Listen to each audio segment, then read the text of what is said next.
Nacional. Desinformación y noticias falsas amenazan la democracia. En procesos electorales, esa amenaza es aún mayor. ¿Cómo pueden los ciudadanos defenderse de esta nueva arma? Además, discursos de odio mezclados con desinformación irrumpen en la campaña electoral costarricense. ¿Qué efectos tienen en el elector? Un informe de la Universidad de Costa Rica y la Organización de Naciones Unidas señalan algunas de las consecuencias que ya se cristalizan en nuestra realidad. Esto es Estado Nacional.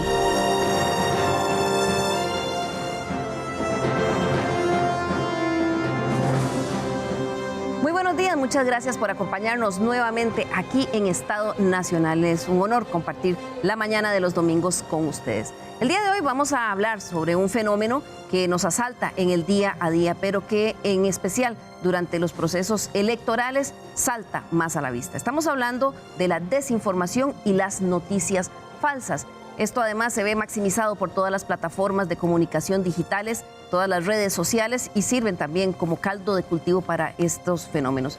¿Cómo afectan al elector y cómo se convierten en una amenaza para la democracia? Sobre eso vamos a conversar el día de hoy y para ello permítame presentarle a nuestros invitados del día de hoy.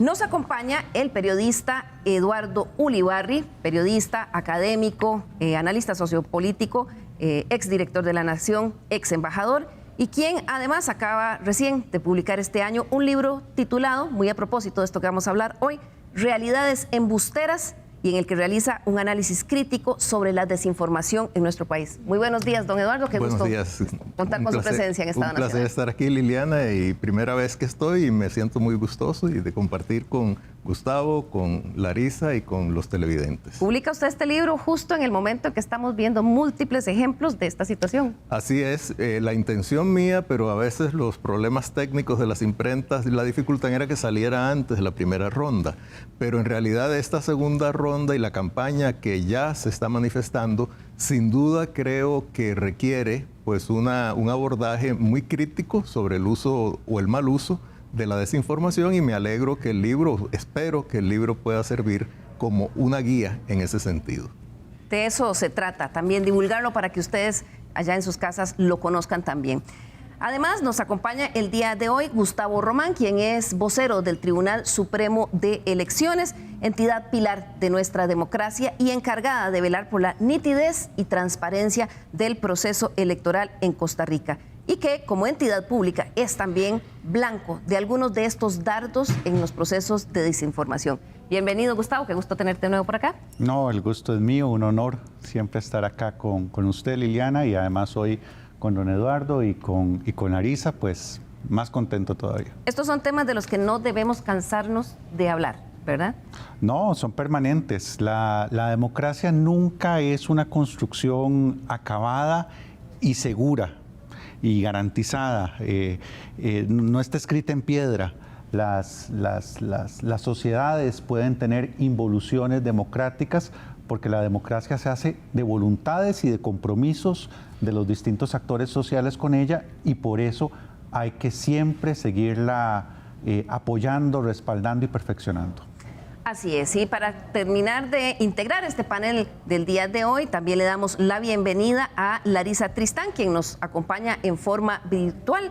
Ella es comunicadora del Observatorio de la Comunicación Digital de la Universidad de Costa Rica. Es editora también de un libro que se publicó a finales del año pasado y que se titula Verdad en Extinción, miradas disciplinarias a la desinformación en Costa Rica. Ella formó también parte de una iniciativa del Centro de Investigación en Comunicación de la Universidad de Costa Rica, que en conjunto con la Organización de Naciones Unidas, esta semana que recién pasó, presentó el Observatorio de Discursos de Odio, muy a propósito del proceso electoral nacional. Bienvenida, Larisa. Muchas gracias, Liliana. Buenos días, don Eduardo, Gustavo, y bueno, para usted también y las personas que nos acompañan. Son temas complejos, pero se les agradece abrir el espacio para compartir y dialogar al respecto. Bien, y precisamente porque son temas complejos, me gustaría mucho que empezáramos con una línea de base, una explicación muy ilustrativa sobre las noticias falsas y la desinformación, que son especialmente peligrosas en procesos electorales. Las experiencias nefastas que se han visto en varios países son razón suficiente para que lo veamos con atención. Parece algo inofensivo de entrada. Quizás usted recibe información en sus redes sociales y la comparte, pero en realidad tiene implicaciones más grandes. La iniciativa Democracia a la Mano y Ojo al Voto lo explicaron en una forma muy sencilla en un video educativo, del que quisiera ahora compartirles un pequeño extracto antes de iniciar la conversación. No siempre es fácil reconocer la información falsa y existen muchas estrategias para hacernos creer que es real. Y ojo, que no dar información completa o sacarla de contexto también es desinformar. Una vez que tenemos información que creemos que es verdadera, es muy difícil cambiar esa percepción, incluso si hay evidencia que nos demuestra lo contrario. Y adivinen, ¿qué pasa cuando hay muchos grupos creyendo que su información es la verdadera? Pues sí, no logramos ponernos de acuerdo. Esto se vuelve más complicado en periodos electorales, cuando tenemos que alcanzar acuerdos y decidir el futuro que queremos como país. Las redes sociales pueden ser muy útiles para fortalecer el debate y el acceso a la información. Pero también hay grupos, empresas o personas que se benefician de propagar información falsa en estos espacios. En muchos casos, buscan dañar la reputación de otros grupos o de alguna institución, aumentar o disminuir el apoyo a determinadas ideas o simplemente buscan alterar los acuerdos a los que hemos llegado como sociedad. Ahora sí, nuestro reto es no sumarnos a la cadena que comparte información falsa. Buscar de quién viene la información, qué fuentes están utilizando y qué dicen otros medios sobre el mismo tema. Como cuando buscamos muchas referencias para conocer un lugar o comprar algo. Aún más importante es verificar la información que nos puede afectar el día a día, como la que utilizamos para decidir por quién votar. Es un fenómeno al que estamos expuestos en realidad todos. Sin embargo, vamos a empezar, don Eduardo, hablando desinformación y noticias falsas. No son lo mismo. ¿En qué se diferencian? ¿Cómo las definimos? Las noticias falsas son uno de los instrumentos de la desinformación, o sea, uno de los recursos que se utilizan. Pero la desinformación va mucho más allá, porque lo que pretende es crear realidades inexistentes. Y en ese sentido hay toda una manipulación de los hechos, hay un deseo de construir relatos, no solo de difundir aspectos concretos que lleven a sectores del público a formarse una idea totalmente falseada de la realidad, incluso a cuestionar la evidencia empírica, la evidencia científica, la evidencia de los expertos. Incluso yo me atrevo a decir, y así lo planteo en mi libro, que la desinformación es peor que la mentira, porque la mentira supone que hay alguien que reconoce una verdad y al mentir la está negando, pero sabe que existe. La desinformación se olvida de cualquier pudor en relación con la verdad y simplemente inventa, crea realidades embusteras que tratan de ser utilizadas para embaucar a sectores de la población, aprovecharse muchas veces de los sesgos que nosotros tenemos como seres humanos, que nos llevan a compartir una gran cantidad de mensajes sobre los cuales no tenemos ninguna certeza en cuanto a su fuente informativa, su veracidad, etcétera, simplemente porque pueden coincidir con nuestros prejuicios, porque creemos que pueden agradar a un grupo de referencia o porque nos dan la imagen de que estamos bien informados. Entonces también hay una responsabilidad personal en ese sentido. Larisa, y estos procesos los vemos cada vez más en todo tipo de temas, ¿verdad? Hoy vamos a hablar de cómo influyen en el proceso electoral, pero incluso los temas de cuestionamientos sin fundamentos técnicos reales a los procesos de vacunación. Ya vemos las consecuencias que tuvieron, incluso aquí en el país, casi un asalto a un hospital en una discusión por esto. Sí, a diferencia de otros países en los cuales el fenómeno de la desinformación es más común durante las elecciones, no estamos diciendo que durante las elecciones no se produzca desinformación. Nuestros estudios, ¿verdad? En este libro que coeditamos Ignacio Siles, Carolina Carazo y yo, lo que hemos detectado a lo largo del estudio es que en Costa Rica la desinformación es más sobre eventos específicos. Por ejemplo, durante cierto momento, ¿verdad? Todos recordaremos en un momento de la pandemia cuando hubo ciertas huelgas y ciertas movilizaciones, en ese momento eran relacionados con el evento y con el quien en ese momento era, en un momento fue ministro de Educación durante el gobierno de Carlos Alvarado. Pero ahora, durante estos últimos tractos de la pandemia, vemos que la desinformación es más sobre pandemia y en segundo plano sobre elecciones. Entonces eso ya es un rasgo que es distintivo de la realidad costarricense. Lo que los datos nos sugieren es que no hay una producción masiva de desinformación relacionada con procesos electorales, aunque esto puede que cambie a partir de la segunda ronda, cuando ya no tenemos 25 candidatos, sino que solo 2, entonces es más previsible que hayan ataques, digamos, bilaterales entre estos dos contrincantes, pero sí que hay una producción específica con eventos, entonces se mueve más en función de eventos que en los últimos, digamos, 6 meses, o prácticamente 2 años, han sido relacionados con la pandemia. Al inicio era que se negaba la existencia de la pandemia. Durante la mitad de la pandemia la desinformación era más sobre si las PCRs eran efectivas, sobre si los termómetros digitales mataban neuronas, y en el último tracto, como usted dijo, están relacionadas específicamente con las vacunas. Claro, del libro que habla Larisa es precisamente, se llama Verdad en Extinción, es una serie de artículos que publican una serie de autores. Larisa es una de las editoras, pero está también con nosotros Gustavo Román, que es autor de uno de los artículos de este tema. Y Gustavo, si bien es cierto, hasta ahora no se había visto, como dice Larisa, que fuera específicamente enfocado en el procesos electorales, la desinformación, lo cierto es que en las últimas semanas hemos visto un incremento enorme, no solo en lo que vemos en redes sociales, sino en de los titulares que generan algunos de los actores políticos. Sí, claramente. La desinformación efectivamente pasa por muchos temas distintos. En Costa Rica es sobre eventos puntuales, pero desde luego que en el momento en el que la atención pública se concentra en el proceso electoral, pues hay una motivación adicional para que sea sobre ese tema que se difunda desinformación, porque hay que decir que es un recurso de lucha política de siempre y también militar, por cierto. Hay una larga tradición de desinformación en los conflictos bélicos. Y también es verdad que hay una relación de afinidad, de refuerzo mutuo entre estas estrategias de desinformación y un perfil o un estilo de política que es lo que se conoce comúnmente como populismo. O sea, la desinformación es, digamos, tiene una simbiosis con el populismo. Sí, así es, porque a través de estrategias de desinformación usted puede lograr, entre otras cosas, 3 cosas muy importantes. Una es fidelizar a una suerte de tribu, de grey, de gente dispuesta a identificarse y que sienta orgullo siendo parte de su grupo. Usted puede crear un enemigo, puede crear una amenaza externa, ajena al grupo propio, al nosotros que estamos siguiendo a ese líder.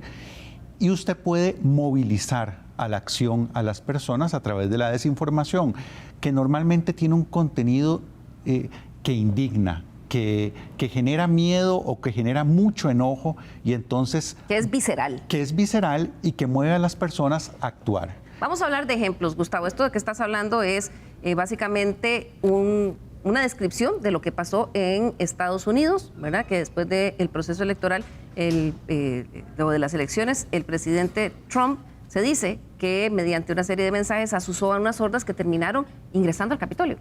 Sí, un evento histórico, porque estamos frente al país que inventa básicamente la democracia republicana, la democracia moderna, frente a una estructura que se ve muy sólida, incluso estéticamente. Es el Capitolio de los Estados Unidos, y yo creo que esa escena impactó la conciencia de todas las personas que apreciamos la democracia en el mundo entero, porque nos hizo tomar nota de que no existe ninguna democracia que sea inmune a este tipo de fenómenos, que hay que decir que se dirigen particularmente y con especial saña hacia las democracias liberales. Además tienen las condiciones para hacerlo por el régimen de libertades públicas, particularmente libertad de expresión, que hay en las democracias liberales. Claro, don Eduardo, y empezamos a ver ya algunos de estos visos en el proceso de campaña electoral costarricense. Sin duda, yo creo que hay mucho de los puntos que conectan estos intentos de desinformación aislados entre sí, es que todos de una manera u otra tratan, o por lo menos como consecuencia generan o pretenden generar una deslegitimación de las instituciones. Y cuando un candidato presidencial y una diputada electa lanzan una advertencia sobre la posibilidad no de que en un proceso interno de un partido, sino en las elecciones nacionales, cuyo árbitro es el Tribunal Supremo de Elecciones, pueda haber chorreo de votos, o sea, fraude, ahí indudablemente hay un mensaje para tratar de desacreditar a esa institución pilar de nuestra democracia que es el Tribunal Supremo de Elecciones. Cuando grupos mucho más aislados tratan y se manifiestan en contra, por ejemplo, de las vacunas, en última instancia se están yendo contra esa institución, llamémosla difusa, que es la ciencia, que es el conocimiento, que es la investigación, que es el confiar en un juicio experto de un sistema de salud que por otra parte ha sido y sigue siendo ejemplo en el mundo, y con esos mensajes que pueden conducir a la acción, como fue esta irrupción en el hospital de Heredia, pues se vulnera todavía más esa institucionalidad. Y luego también uno ve en las redes sociales, tanto las abiertas, pero sobre todo en los servicios de mensajería, por ejemplo WhatsApp, en esos grupos, en esos chats que se arman, cómo ahí hay una especie de contagio colectivo, una especie de inoculación de mentiras, y de pronto personas que son perfectamente razonables se dedican inadvertidamente, quizá en algunos casos porque coincide con sus prejuicios, a difundir en su grupo piezas de desinformación que luego son difundidas por otros y así se crean esas cadenas. Y el problema de la desinformación en estos grupos, por ejemplo de Facebook, es que escapa mucho al escrutinio público. Uno puede saber qué se está diciendo en Facebook, qué se está diciendo en Twitter, pero no qué se está diciendo en un grupo cerrado de Facebook. Y eso además alimenta todavía más el sentido de tribu, el sentido de silo, el sentido de nosotros contra ellos, de lo cual, por cierto, se vale el populismo, que en última instancia trata de crear la sensación de que hay un grupo de los buenos que representa normalmente un líder, o que pretende serlo, y un grupo de los malos que es el resto de la sociedad que no coincide con ellos. Claro. Menciona, don Eduardo, el caso específico de las manifestaciones que hizo el fin de semana pasado la diputada electa Pilar Cisneros, sugiriendo la posibilidad de que el enemigo, refiriéndose al otro partido político, hiciera un chorreo de votos. Gustavo, ¿por qué esto califica como desinformación desde su punto de vista? Bueno, lo primero que tengo que decir, lo hemos repetido durante esta semana, es que el Tribunal Supremo de Elecciones no entra en debates con actores políticos. Los partidos políticos compiten entre ellos y la competencia dialéctica es entre ellos. El rol del Tribunal Supremo de Elecciones es de árbitro y de juez y está por encima de los partidos políticos. Lo que sí tenemos el deber es de dar cuentas a ustedes como miembros de la prensa y a la sociedad a través de ustedes del proceso que tenemos nosotros a cargo. Eso sí que tenemos la responsabilidad de hacerlo. Y precisamente por esa responsabilidad puedo decirle que ese discurso es un discurso desinformador. En Costa Rica no es posible hacer fraude electoral.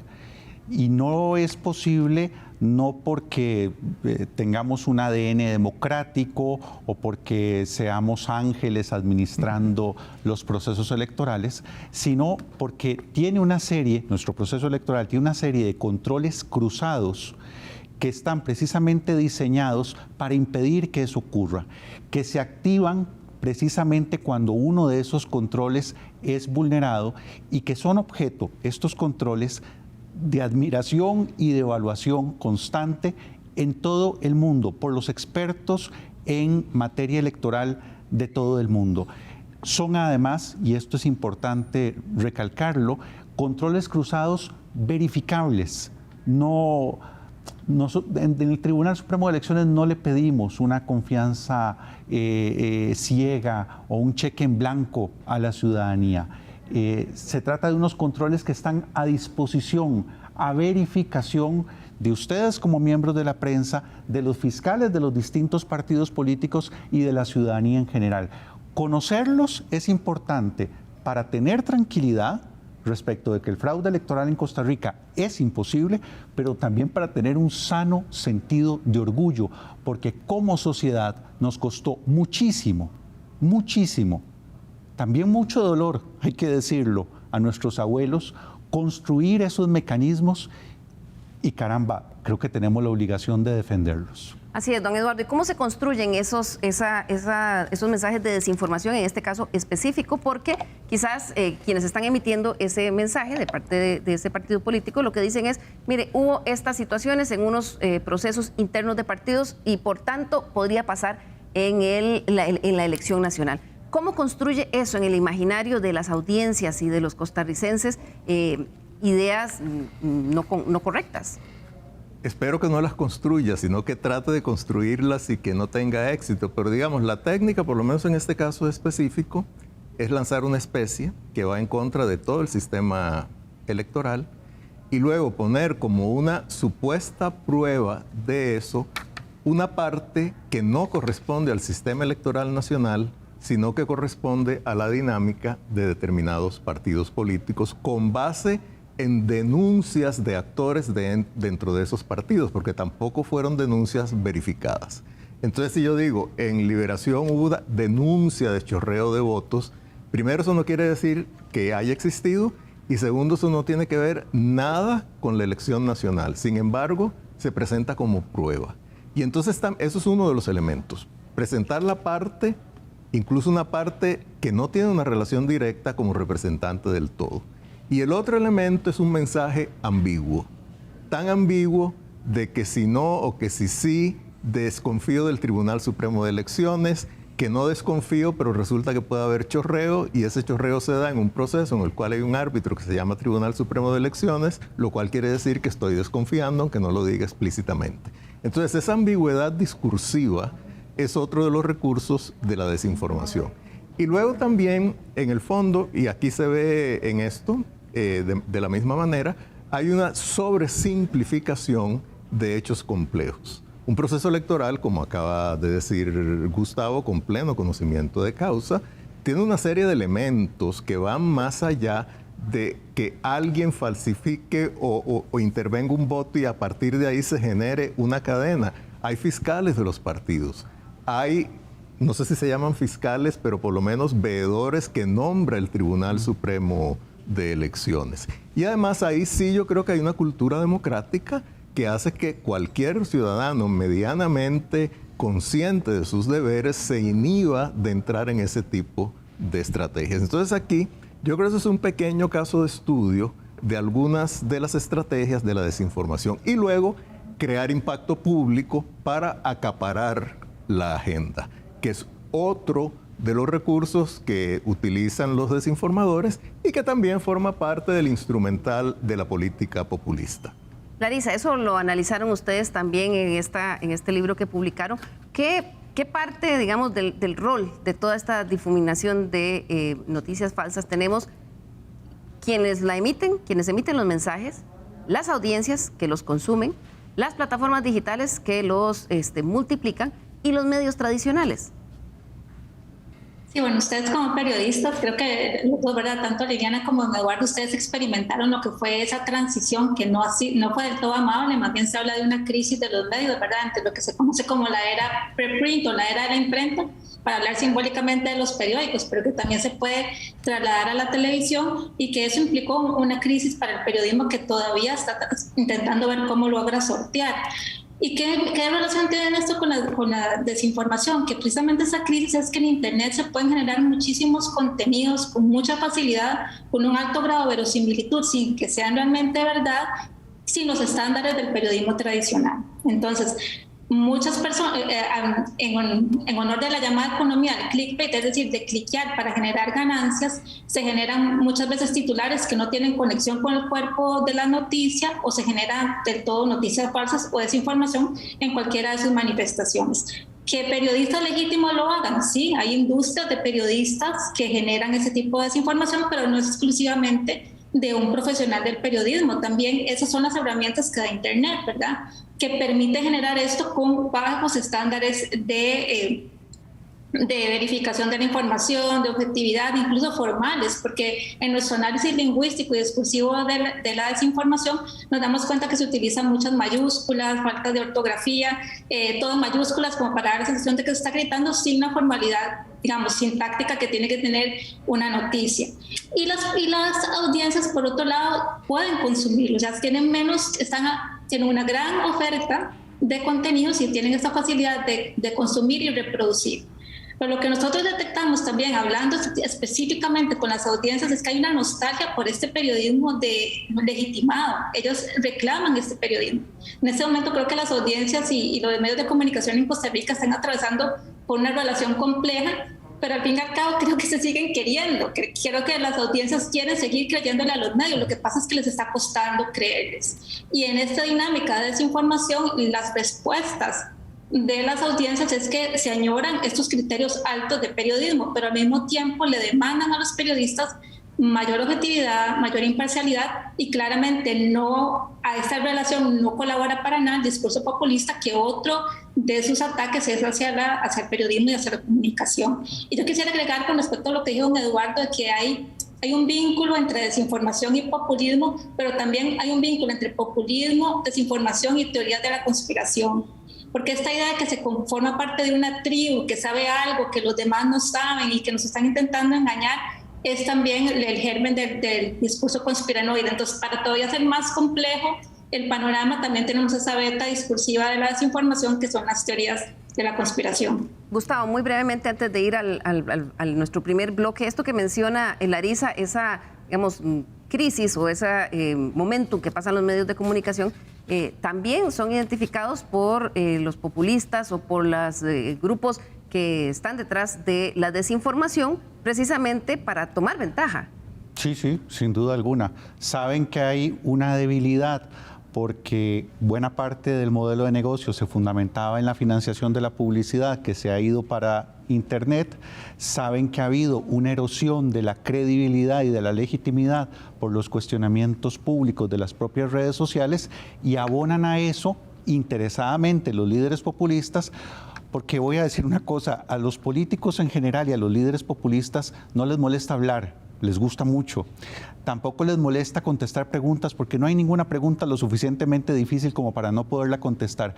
Pero lo que sí detestan es la repregunta. Eso sí que es un problema. La hemeroteca, el señalar, mire, usted dijo esto, mire, este documento dice esto, esta prueba dice esto. Eso sí que no les gusta, porque es además delante de sus audiencias que un periodista, una periodista se los dice.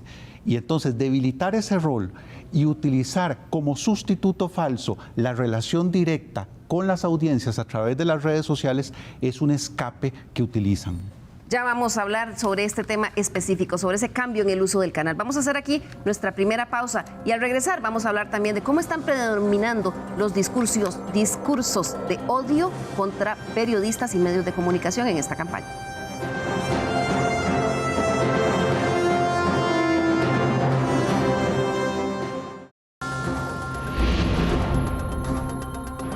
Le recordamos nuestro correo l.carranza@teletica.com. Escríbanos, nos interesan mucho sus sugerencias y críticas. Gracias por continuar con nosotros hoy domingo, que estamos hablando acá en Estado Nacional sobre cómo los procesos de desinformación y mentiras falsas pueden afectar nuestro criterio a la hora de tomar decisiones que van desde la salud, comerciales o incluso hasta el voto. Gustavo, hablábamos en el bloque anterior del tema de cómo sembrar dudas sobre un proceso electoral, diciendo que puede haber un fraude o un chorreo de votos, es un mecanismo, digamos, conocido. Incluso en este libro, que usted escribió un artículo el año pasado, casi que describe eso como una de las tácticas políticas. Sí, poco original, hay que decirlo. Yo ahí analizo discursos de fraude desde 1966, el primero, hasta 2018. Hago ahí una diferenciación en cuanto a cómo ha evolucionado, pero una característica importante de esa evolución es que sobre todo a partir de la elección del 2018, con una de las candidaturas que competían en esa elección, ese discurso de fraude dejó de ser la denuncia de algo que había ocurrido para convertirse en la convicción de algo que iba a ocurrir. No se sabe cómo, no se tiene muy claro, porque por supuesto no hay un modus operandi que identificar y que precisar, pero se inocula, se va sembrando la convicción de que eso va a pasar. Y es muy grave porque, por supuesto, es más difícil rebatir un hecho futuro y además incierto, poco detallado en sus características, que algo como, por ejemplo, la elección del 2006, en el que sí tenemos por ejemplo, un estudio del Estado de la Nación muy sólido, muy robusto, que trabaja con la propia materialidad del material electoral, con la documentación. Con la documentación y las papeletas. Claro, y concluyen, no hubo fraude. Y claro, puede haber personas que lo sigan creyendo y pensando, pero está esa posibilidad de verificación. Pero cuando se trata de algo que se adelanta que va a ocurrir, que no ha ocurrido, pero se adelanta que va a ocurrir, y tampoco se precisa cómo es que va a ocurrir, eso rebatirlo es más complicado. Y si me permite, adelante, Liliana, un apunte sobre esto, y esto todavía es más pernicioso, porque si no ocurre, como normalmente no ocurre, entonces el desinformador puede decir, bueno, no ocurrió porque yo lo denuncié. Claro. Si no lo hubiera denunciado, habría ocurrido. Entonces eso es parte de la ambigüedad del mensaje, de construirlo de una manera que nunca uno reconoce que cometió un error o que deliberadamente falseó la realidad. Esto es algo que analiza don Eduardo Ulibarri en este libro que fue presentado este año. Aquí se los estoy mostrando. Se llama Realidades Embusteras y en él don Eduardo hace un análisis. Incluso habla de un arsenal combinado. Y me gustaría mucho, don Eduardo, que viéramos en forma muy puntual algunos de esos recursos y métodos que usted identifica en su libro con los cuales se lleva a cabo estas campañas de desinformación. Habla usted confusión, ruido y sus secuelas. Exacto. Yo trato de hacer una especie de autopsia de instrumentos, de estrategias, de herramientas que se utilizan en la desinformación. Entonces, primero, una de ellas es crear confusión. Cuando uno no puede rebatir directamente o resulta muy peligroso combatir una institución, un concepto que goza de reconocimiento social, entonces lo que se hace es generar confusión. Generar la confusión de que pueda haber fraude, etcétera. Eso es como tirar una nebulosa. Exacto. El tema. Incluso hay una frase muy emblemática de un ejecutivo de la industria del tabaco en Estados Unidos en los años 50 que dijo, nuestro negocio es la confusión, precisamente porque no podían rebatir que el cigarrillo generaba, o que había una correlación entre el fumado y el cáncer, y entonces lo que hacían era crear confusión. Eso es un elemento. Lo otro es tratar de polarizar. Y esa polarización muchas veces es asimétrica. Alguien la trata de hacer, nosotros somos los buenos, los otros los malos, pero entonces se polariza la sociedad. Y ahí hay otro elemento. Luego, uno más al que me refería es tomar la parte por el todo. Un hecho muy pequeño, un político corrupto, por ejemplo, se pone como ejemplo de que todos los políticos son corruptos. Una estrategia más es simular medios legítimos para tratar mediante esa simulación de reafirmar o legitimar las mentiras, las falsedades, las realidades embusteras que lanzan a la opinión pública los desinformadores. Habla usted también de sitios o medios propios. Exacto, a eso me refiero cuando se crea un medio deliberadamente para promover desinformación o generar agitación. Por ejemplo, cuando en agosto de 2018, si no mal no recuerdo, esa fue la fecha, en Costa Rica se produjo una erupción de violencia callejera contra migrantes nicaragüenses, eso estuvo precedido de una serie de páginas de internet con nombres muy conspicuos, muy conspiratoriales, que estaban deliberadamente estructuradas y fueron deliberadamente establecidas no solo para desinformar, sino para que esa desinformación generara acción. Eso es un caso muy, muy claro, y así hay multitud de situaciones en que los medios o se crean o se convierten en instrumentos conscientes de la desinformación por distintas razones, a veces incluso por el pago. Claro, eso lo vemos ahora, Gustavo, en el caso, digamos, de esta campaña política que se ha dado un ataque en general a la prensa. Hemos recibido ataques a algunos medios e independientemente de que los medios tengan o no cosas que mejorar, lo cierto es que ha habido una posición hacia todos los medios en general. ¿Eso lo podemos identificar en esta campaña, Gustavo? Sí, claro, sin duda alguna. Y tiene toda la lógica dentro del fenómeno tanto de la desinformación como del populismo. Del populismo porque el líder populista detesta los órganos de control. Y hay órganos de control estatales, como por ejemplo la Contraloría General de la República, la Sala Constitucional, el Tribunal Supremo de Elecciones, pero hay un órgano de control por excelencia de la sociedad civil, que es la prensa. Es un órgano de control, es un freno, es alguien ante el que se tiene que rendir cuentas, y eso no gusta. Eso por el lado del populismo. Y por el lado del fenómeno de la desinformación y de las noticias falsas, pues la institución social que desde hace 200 años tiene un rol fundamental en el establecimiento de los hechos y en la denuncia en materia de asuntos públicos, es la prensa, por supuesto. El compromiso del periodismo con los hechos y con la verdad está en la base de la tradición periodística. Y no es casual que parte de este ataque vaya dirigido precisamente a los profesionales encargados de ese servicio.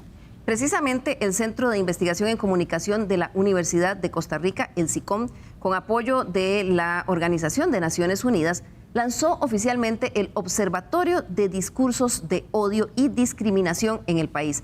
Y lo hizo esta semana que recién pasó, dando a conocer un análisis de tendencias del discurso de odio en las redes sociales en esta época electoral aquí en Costa Rica.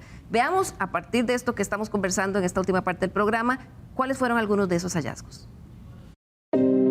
El análisis del Observatorio de Discursos de Odio y Discriminación del SICOM, con apoyo de la Organización de Naciones Unidas, analizó más de 10.300 comentarios generados en Facebook durante la transmisión de 2 debates televisivos en la semana previa a la primera ronda electoral en Costa Rica. El informe evidencia una amplia cantidad de mensajes de odio, discriminación y violencia en redes sociales. El análisis se realizó con herramientas de inteligencia artificial que luego fueron verificados por codificación manual para asegurar su confiabilidad. La data demuestra que, en el caso del debate presidencial de Repretel, realizado el 3 de febrero, un 62% de las interacciones en redes sociales generadas durante y después del debate evidenciaron discursos de odio, discriminación y violencia. En el caso del debate de Televisora de Costa Rica, realizado el 4 de febrero, el porcentaje fue de un 53% de ese tipo de mensajes. La investigación señala que los ataques a medios y periodistas propiciaron la mayor cantidad de interacciones violentas, con un 31% entre las personas que comentaron los debates en Facebook. En segundo lugar de interacciones estuvo los temas relacionados con la posibilidad de que Costa Rica funcione como un estado laico, con un 22%. Y en tercer lugar, el tema relacionado con el tratamiento de denuncias de acoso sexual, con un 16%. Los autores del reporte señalan que las interacciones en las redes sociales evidencian pocas posibilidades de diálogo a través del intercambio de argumentos o ideas sobre determinados temas, y que más bien lo que priva es el uso de insultos y descalificaciones personales. Pero, ¿cómo se construyen esos discursos en las redes en plena campaña electoral? En primer lugar están los memes e imágenes que transmiten esos mensajes a partir de composiciones visuales. En segundo lugar están las justificaciones de ciertas conductas a partir de una serie de estrategias de mitigación. También está el empleo recurrente de insultos, palabras soeces y descalificativos homofóbicos, donde se usa la orientación sexual atribuida de forma peyorativa o descalificante. El Observatorio de Discursos del Odio concluye que en esta dinámica en las redes, durante la campaña electoral, opera el atenuante cultural. Es decir, los mensajes violentos suelen mitigarse a través de justificaciones culturales, usando frases comunes como «es que los ticos somos así» o «solo fue un chiste». La misoginia también reina en estas interacciones. En esta etapa electoral se evidenció un porcentaje bajo de comentarios homofóbicos y xenofóbicos, pero altos comentarios de odio contra las mujeres, los periodistas y los medios de comunicación. También se evidencian los ataques al cuerpo mediante uso de frases descalificantes sobre la apariencia física, la capacidad intelectual y o las motivaciones para emitir un determinado criterio por parte de las mujeres, ya sean estas políticas o periodistas. Queda claro también la ausencia del diálogo, pues en las interacciones priva el uso frecuente de insultos y descalificaciones personales en detrimento del intercambio de ideas. Por último, el discurso de odio es un reflejo de estructuras de dominación que normalizan la violencia simbólica con relación a determinados temas.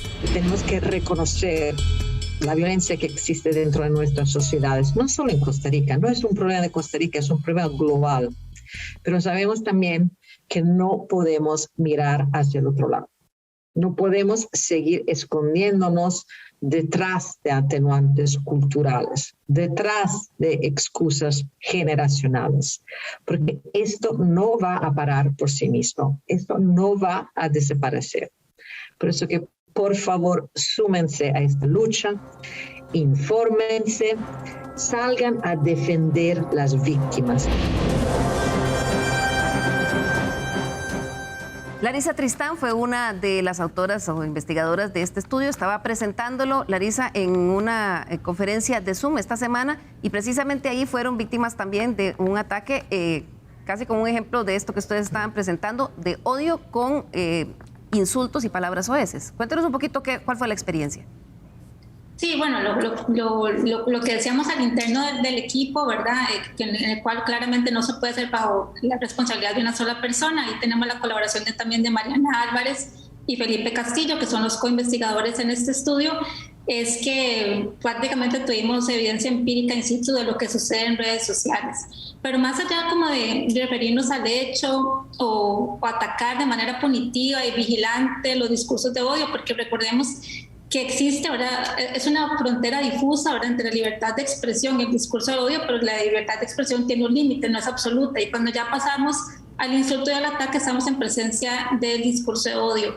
Y hay un paralelismo, se retroalimentan claramente, semánticamente, el discurso del odio y la desinformación, pero más allá de eso, nuestro objetivo con el observatorio es preguntarnos qué características de la democracia costarricense permite o facilitan o están favoreciendo que ese tipo de discursos se generen y que ese tipo de interacciones se generen. La existencia, ¿verdad?, de dos Costa Ricas, que ya lo hemos hablado en distintos espacios, la existencia de una institucionalidad que falla más allá del Valle Central, un crecimiento económico que no ha sido parejo para toda la población. Estos son factores que pueden precipitar el discurso del odio. Entonces, no solo es erradicarlo, sino explicar qué refleja, qué lo genera y por qué hay esas interacciones de tanto malestar a nivel cotidiano y a nivel relacional. Don Eduardo, usted hablaba antes de que en algún momento se estudió ese fenómeno que hubo de ataques de odio contra, digamos, con intenciones xenofóbicas. En este caso llama la atención que los ataques de odio van dirigidos a medios y mujeres periodistas. No, es muy lamentable, pero no es nada sorprendente. En relación con los medios, ya Gustavo se extendió al respecto. Los medios son instituciones sociales de control, informales, y quienes no están dispuestos a someterse a esos controles públicos, pues tratan de erosionar la confianza en quienes lo realizan. Es una estrategia sumamente antigua, en este caso, pues potenciada, maximizada por las redes sociales. Y en relación con las mujeres, vivimos en una sociedad que, si bien es cierto, ha superado una serie de prejuicios, una serie de estereotipos, una serie de dificultades y de desigualdad y de discriminación en contra de las mujeres, pero todavía hay un fermento machista muy fuerte. Y ese fermento machista, cuando alguno de los participantes en una confrontación electoral ha estado relacionado con actos en contra de mujeres, entonces se amplifica porque hablar en contra de las mujeres indirectamente se convierte en un recurso para hablar a favor de quien, por lo menos de acuerdo con una institución internacional como el Banco Mundial, fue sancionado por conductas impropias en contra de las mujeres, que es don Rodrigo Chávez. Entonces, nada de esto sorprende y además yo presumo que estuvo incentivado porque de hecho eso procede de lo que se dijo en los debates. O sea, estamos apenas analizando o se analizó una punta del iceberg. Lo que se dijo en 2 debates en Facebook. Pero extendamos eso al resto de las redes sociales. Extendámoslos a los servicios de mensajería privados, como WhatsApp, como WhatsApp, como Telegram o como Signal. Extendámoslo a otros temas y entonces el fenómeno de la desinformación y el fenómeno posible de uso del discurso de odio como uno de los instrumentos de la desinformación, estoy seguro que es muchísimo mayor. No hay una evidencia empírica, pero si la evidencia empírica de una parte tan pequeña, como es qué pasó en Facebook en relación con 2 debates, da esos resultados, no es difícil imaginar qué sucederá con el resto. Gustavo, ¿qué hace la ciudadanía frente a esta amenaza, este riesgo de desinformación y noticias falsas? No hablemos ya solo de campaña electoral, estamos hablando de temas de salud, estamos hablando de temas de consumo, de todo tipo de temas. Respetarse a sí misma. El tema de los discursos de desinformación y de odio tiene como víctimas aparentes o de primera línea, no aparentes, de primera línea a las instituciones, a los y las periodistas, a los y las políticas, etcétera. Pero la víctima al final del día, la afrenta, el insulto, es para la ciudadanía, es para las personas, porque nos están robando la posibilidad, primero, de fijar una posición serena, meditada, desde mí mismo sobre los temas.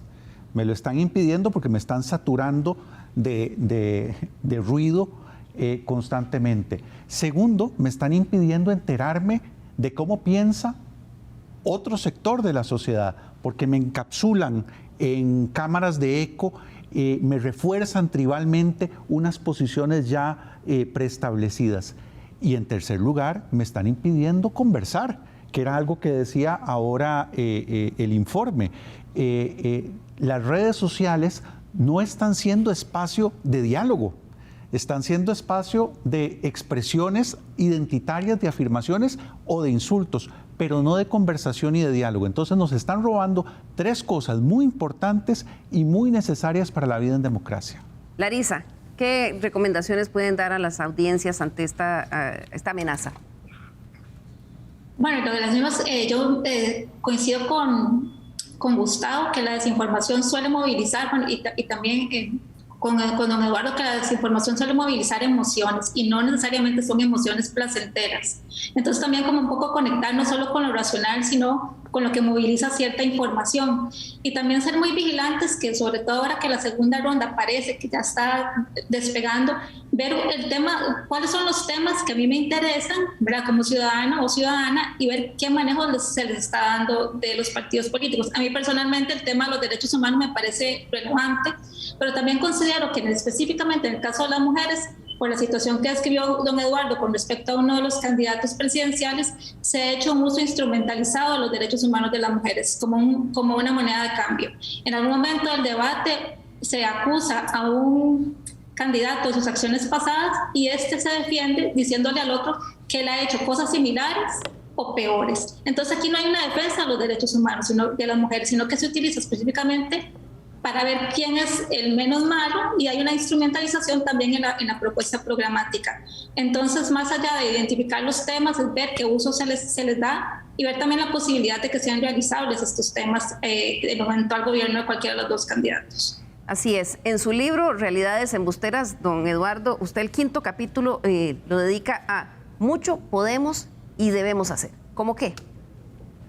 Hay mucho y mucho de lo mucho es difícil y hay algunas cosas que son un poco más fáciles. Yo parto y en eso me hago eco de algo que mencionó Larissa sobre cómo la desigualdad, la marginación promueve circunstancias o condiciones, más bien que circunstancias para la desinformación. Yo parto que el mejor antídoto es generar sociedades robustas. Robustas en lo político, robustas en las interacciones entre los seres humanos, robustas en lo institucional. Sin embargo, vivimos un momento en que esa institucionalidad, esas sociedades se han visto debilitadas por una serie de factores. Entonces, bueno, asumir la responsabilidad de mejorar esa situación, que además beneficiaría al conjunto de los ciudadanos mucho más allá de la desinformación, es un primer elemento. Otro elemento es promover la transparencia de las instituciones públicas. Nada, bueno, tal vez estoy exagerando al decir nada, pero la falta de información alimenta los rumores y los rumores alimentan la desinformación. Entonces, dar información y además abrirse a la información que reclaman los ciudadanos y proporcionarla de una manera clara, accesible, etcétera, es muy importante. El periodismo también tiene tareas sumamente relevantes. Hay que tratar de saltar un poco sobre esa cierta trivialización de la agenda de información periodística que se ha estado imponiendo por una serie de factores, entre ellos por la debilidad económica de muchos medios de comunicación. Pero hay que saltar sobre eso y entender que no es que haya una demanda enloquecida por lo trivial, es que a veces, si la oferta es de trivialidad, la demanda simplemente no tiene otra cosa que consumir que esa oferta de trivialidad. También es importante que los políticos, los dirigentes en todas las instancias de una sociedad, empresariales, académicos, eclesiásticos, por supuesto, políticos, pues tengan un discurso medianamente responsable. Y el factor de la educación es clave. La educación indudablemente permea con mucha lentitud, pero aparte de esa permeabilidad que tiene que ver ya más con herramientas cognitivas más desarrolladas, hay otro tipo de educación que es, bueno, cómo educamos a los jóvenes, a los niños y niñas para que detecten lo que es desinformación, para que se preocupen por averiguar la credibilidad de una fuente, la consistencia de un mensaje, etcétera. Son algunas de las recomendaciones que yo doy, entre tantas otras, sin pretender convertirme en un oráculo, porque yo sé que apenas es una lista de lo mucho que se puede y se debe hacer. Claro, y en el medio está los consejos sencillos como verificar la información que tenemos, cuál es la fuente realmente que tiene esa información, no compartir en forma masiva cosas de las que no estamos seguros y dudar. Dudar siempre ha sido un buen consejo, tener eso que llamaban malicia, la malicia popular para decir, pero este titular es demasiado llamativo, demasiado imposible de creer antes de compartir. Y si me permite, claro, una cosa adelante. muy pequeña, y no debemos eludir nuestras responsabilidades personales. Así, es una analogía que yo uso, así como el ambiente es un asunto muy grande que responde a una serie de factores que son incontrolables para nosotros como individuos, así también nosotros como personas que consumimos podemos generar un cierto impacto en nuestro ámbito para mejorar las condiciones ambientales. Así igualmente en respecto a la desinformación. Y parte de lo que podemos hacer es estar conscientes de cuáles son nuestros sesgos, nuestros prejuicios, nuestros atajos para a veces llegar a conclusiones sin pensar y a partir de ahí entonces generar un instrumental de criticidad y de pensamiento crítico alrededor de los flujos de información que son tan numerosos y a veces tan confusos. Claro, estamos ya casi llegando al final. Gustavo, solo quiero pedirte de una forma muy concreta, recordarle a nuestros televidentes por qué es importante, de qué estamos hablando aquí, ¿verdad? Porque estas sugerencias de fraude, por poner solo un ejemplo, en realidad lo que hay detrás es un cuestionamiento a la institucionalidad. Yo leí hace poco un libro que se llamaba Así mueren las democracias, y este era uno de los puntos de partida. Pues lo que está en juego no es ni más ni menos que nuestra libertad. Cuando hablamos de la prensa como un órgano de control y de la posibilidad de establecer hechos respecto a diferenciaciones entre hechos y ficciones, estamos poniendo en juego ni más ni menos que la posibilidad de controlar el ejercicio del poder. O dicho de otra manera, si no distinguimos entre hechos y ficciones, o no nos importa distinguir entre hecho y ficción, no vamos a tener nada para controlar el poder. El poder solo se va a limitar por su propia voluntad. Claro. Bien, llegamos hacia el final del programa. Voy a pedirle a nuestros invitados que en un minuto, en una forma muy concreta, nos compartan una reflexión final. Comienzo con usted, Larissa Tristán.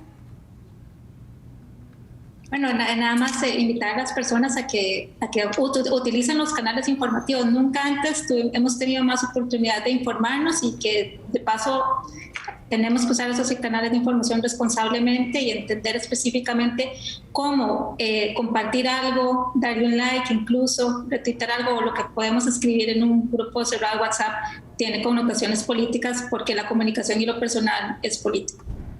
Muchas gracias, Larissa. Continúo con usted, don Eduardo Ulibarri. Yo me sumo primero a lo que dice Larissa. Creo que reconocer que tenemos responsabilidades individuales, exigir las responsabilidades de las instituciones y de los dirigentes políticos, no caer en la trampa que a veces tienden esos troles que comienzan a agredir y entonces generan respuestas que lo que hace es amplificarlos, ponerles el bozal donde corresponda y sobre todo, pues, con nuestros actos, rechazar a quienes propician e impulsan deliberadamente la desinformación y no caer tampoco en la trampa de considerar que todos aquellos que transmiten desinformación es porque son perversos. Algunos, una gran cantidad de personas, es simplemente porque no se dan cuenta. Y lo que hay que hacer es alertarlas. Muchas gracias, don Eduardo. Concluyo con usted, Gustavo Román. La democracia y los derechos humanos no están escritos en piedra. Son una invención recientísima y todavía excepcional en la historia de la humanidad y nada impide que sean un breve capítulo en la historia de una sociedad específica. Y nada es más importante para protegerla, para conservarla, para robustecerla, esa democracia y esos derechos humanos, que nuestra capacidad esencialmente humana para asumir posiciones sobre los temas desde la reflexión individual, desde la consideración de cada asunto y para conversarlos, para hablarlos con nuestros semejantes y para llegar a acuerdos. Para eso tenemos que recuperar la capacidad de pensamiento y la capacidad de conversación y no dejar que esos gases tóxicos de desinformación asfixien esa capacidad nuestra de conversar. Muchísimas gracias, Gustavo. No quiero cerrar el programa sin antes hacer un breve capítulo y quiero preguntarle a don Eduardo Ulibarri la perspectiva que tiene la humanidad en este momento enfrente después de que esta semana iniciara el ataque masivo militar de Rusia sobre Ucrania. ¿Qué podemos esperar, don Eduardo, usted con su experiencia como embajador ante Nada Naciones bueno, Unidas? todo malo. Hay un asalto al derecho internacional, hay un uso deliberado de la fuerza bruta en contra de un país soberano para tratar de someterlo y asimilarlo a lo que antes fue un imperio, ya sea el imperio zarista o la Unión Soviética. Hay un asalto también a la información, hay un asalto a la credibilidad de las instituciones que constituyen las bases del sistema internacional y hay un riesgo de una confrontación que se extienda más allá de la geografía ucraniana. Y además se genera un estímulo para que otros autócratas alrededor del mundo se tomen la atribución de decidir sobre la suerte de la integridad territorial de un país y de la soberanía que están garantizadas por la Carta de las Naciones Unidas, pero que en última instancia, con el poder, con la fuerza militar, se violan. Bien, muchas gracias, don Eduardo. En próximos programas vamos a analizar más a fondo esta lamentable situación que pone a la humanidad frente a esta desafío, encrucijada, y también cuáles son los efectos que vamos a tener aquí en Costa Rica. Muchísimas gracias por su compañía. Nos vemos el próximo domingo aquí a las 10 de la mañana en Estado Nacional.